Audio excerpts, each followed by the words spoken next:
Have you ever wondered how economists decide if a big project, like a new high-speed rail line, is a good idea?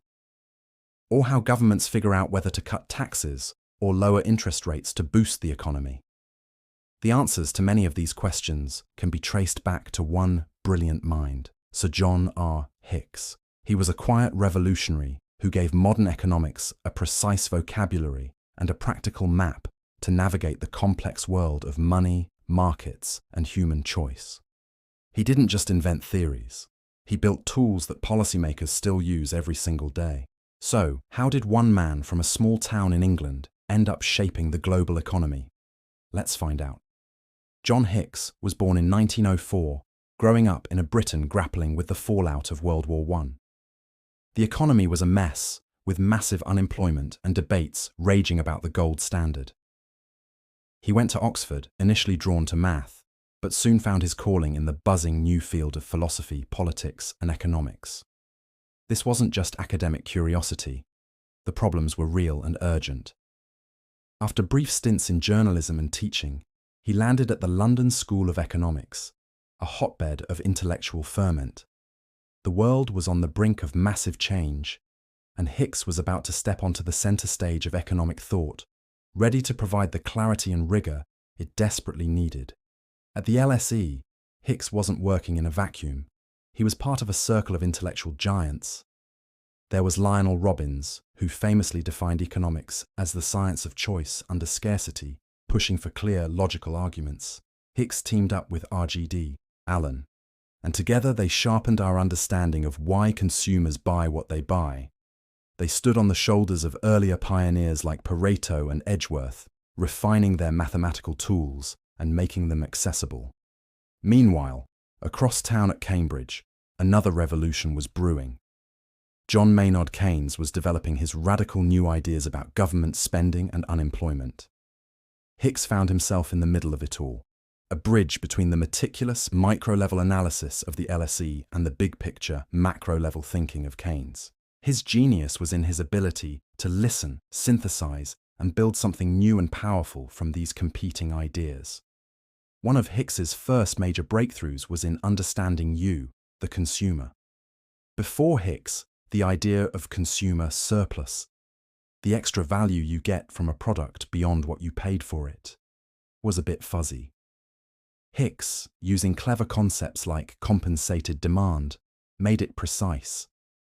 He figured out a way to separate two things.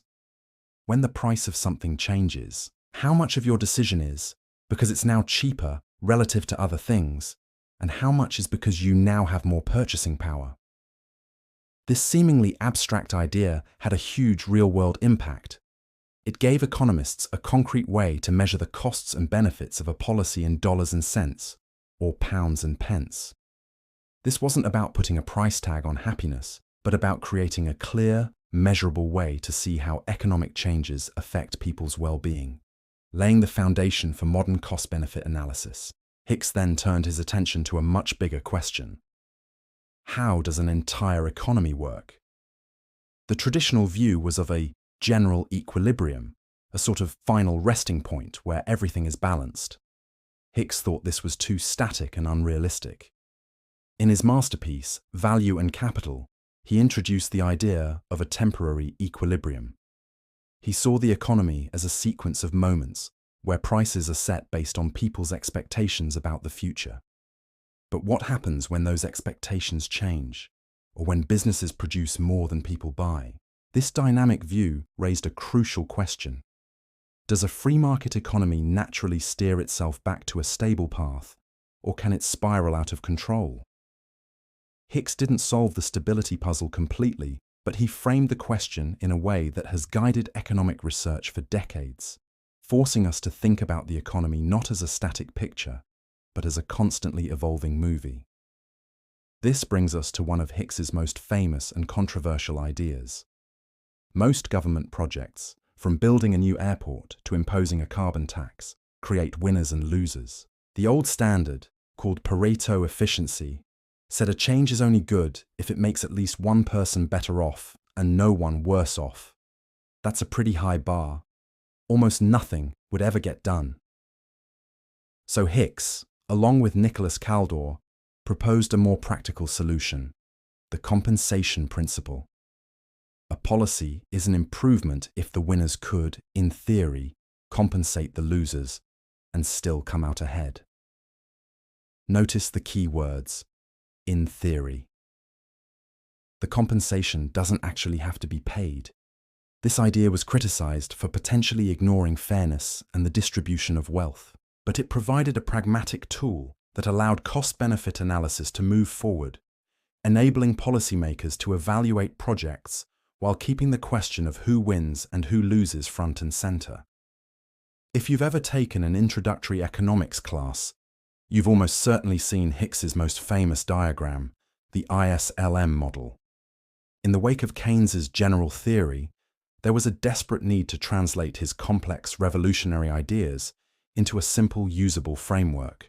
Hicks delivered. He created a simple two-line graph.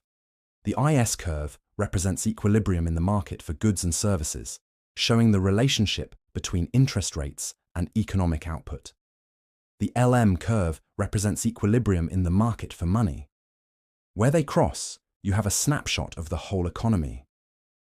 This elegant model gave policymakers a visual tool to understand the effects of fiscal policy, like government spending, versus monetary policy, like changing the money supply. Years later, Hicks himself criticized the model as being oversimplified, a teaching tool, rather than a perfect reflection of reality.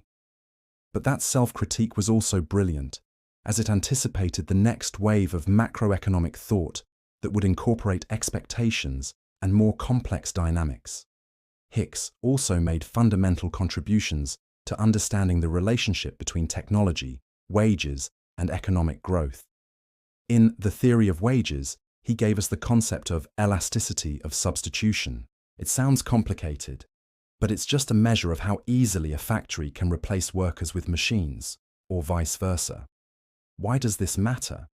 It helps us understand how a new invention will affect jobs and wages. He also classified technological change into different types. Is a new technology neutral, or does it specifically favor using more labor or more capital? These concepts are not just academic exercises. They are the essential tools economists use today to analyze everything from the impact of automation on factory jobs to the effect of artificial intelligence on wages in the 21st century. Throughout his long career, Hicks was obsessed with the role of time in economics. He understood that building things, from a power plant to a new software platform, takes time.